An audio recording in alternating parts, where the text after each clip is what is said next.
Look at your goals and dreams, and I want you to expand them. And it's very important to realize that I found that most people fail in life, not because they aim too high and miss. Most people fail in life because they did just like I did for so many years. They aimed too low and hit. They didn't believe in themselves. So I want you right now, as we begin to think about the lessons and all the things that you've experienced and all of the comments and stories and strategies and lessons that you've had, I think it's time to revisit and look at your goals and dreams, and let's raise the bar. I remember as a kid, we would be in the backyard and we would play jump, and somebody would get on one side of the stick, my sister and then my brother, we would run and we'd jump over it. And then they say, raise it up a little bit higher. We have to back up, and we run and we'd jump over it again. And then we say, raise it up a little higher. And the higher it got, we had to begin to change our approach and how we were going to get over the bar. And that's the same thing in life. And so right now, I want you to think about your goals and dreams as you begin to raise them a little higher. And I want you to say with me, it's possible. It's possible. You know, the easiest thing that I do is speak and train people how to speak.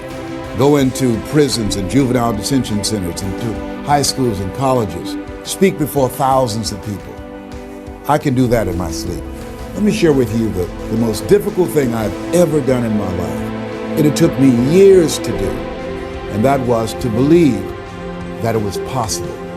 To believe that I can do it. Given my circumstances, born in an abandoned building on a floor, being adopted, being labeled educable mentally retarded, failing twice in school, no college training, never worked for a major corporation, to believe that I had something of value to say, that somebody would want to listen to me, to believe that somebody would pay me to talk to them. Have you ever thought about something you wanted to do and you talk yourself out of it? I remember going to see Zig Ziglar, who I consider the #1 motivational speaker on the planet, and Dr. Norman Vincent Peale when he was alive, and Robert Schuller. I used to see them and I would be so pumped up and inspired after hearing Jim Rohn, who recently passed, one of the great motivational speakers of all time, and Charlie Tremendous Jones. And I would go to my car pumped up, saying, yes, yes, yes, I can. And then after a while, my mental condition would kick in. And I would say, Les Brown, you can't do that. You don't have a college education. Les Brown, you can't do that. Well, you know who your parents are. Les Brown, you can't do that. You failed twice in school. Come on. Ever thought about something you wanted to do and you talk yourself out of it? There's a proverb that says, if there's no enemy within, the enemy outside can do us no harm. That's why it's important that you make it a point every day to review these lessons, to get them deep, not only in the conscious mind, but the subconscious mind, and get them in your spirit. Well, how often should I do it? Do it until you are producing the results. That's how often you should do it. And you never stop, because once you stop, that's when those negative thoughts will come back. Once you stop, that's when you will begin to doubt yourself. Once you stop, I'm telling you what I know. Yes. Every day, it's a selling job on you. It's possible. I can do this. I can make this happen. No matter how bad it is or how bad it gets, I'm going to make it. It's possible. Yes, your dream is possible. Say that to yourself every day. Feed your mind with words that you write and words that you hear and words that you speak to yourself. Feed your faith, and your doubts will starve to death. Say to yourself, it's possible. It's possible. It's possible. Even when you have no evidence to point to, say to yourself, it's possible. There's nothing as powerful as a made-up mind. It's a struggle sometimes to do that, especially when you have people around you telling you that it's not possible, that you can't do it. And they're constantly pointing out your failures of the past, constantly reminding you of all of the things that you don't have going for you. I'm reminded of the story of the two little boys that were playing on some ice during the winter. And as they got further out on this ice, one fell through the thin ice. And so the little fellow that was still on top of the ice, he was trying to save his little buddy.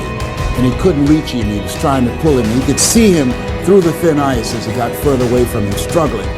And he couldn't reach him, and he was trying to break the ice, and he couldn't do it. And he looked around, and he saw a tree in the distance, and he ran, and then he got up on the tree, and he pulled and broke down an enormous-sized branch, and came back and savagely began to beat that ice, and broke it, and miraculously, he saved his friend. And when the paramedics came, and they were able to revive this little boy, they were scratching their heads. They're trying to figure this out. Said, how could this little puny fellow go up in a tree and break off a branch this size and then come back and beat and break the ice and save his friend? They thought it was just miraculous. It was baffling. And an old guy who was there said, I can tell you how to do it. And they said, how? How do you do it? And he said, there was no one here to tell him. What could you do? What could I do? What could all of us do if we did not have the naysayers of our lives? That we believe naively, like that little boy, that it was possible.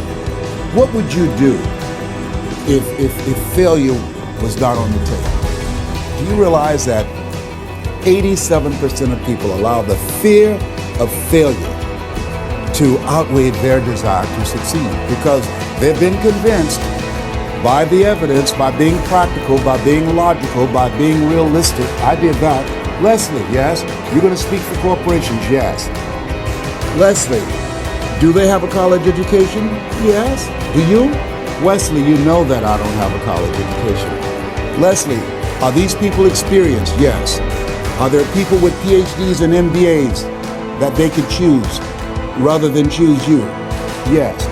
So you don't have a college education. You have no experience. You're talking about becoming a speaker, and they're going to reach over people with PhDs and MBAs and years of experience and choose you. Are you being realistic? Come on, Leslie. Come on, Leslie. You can't do this. My brother,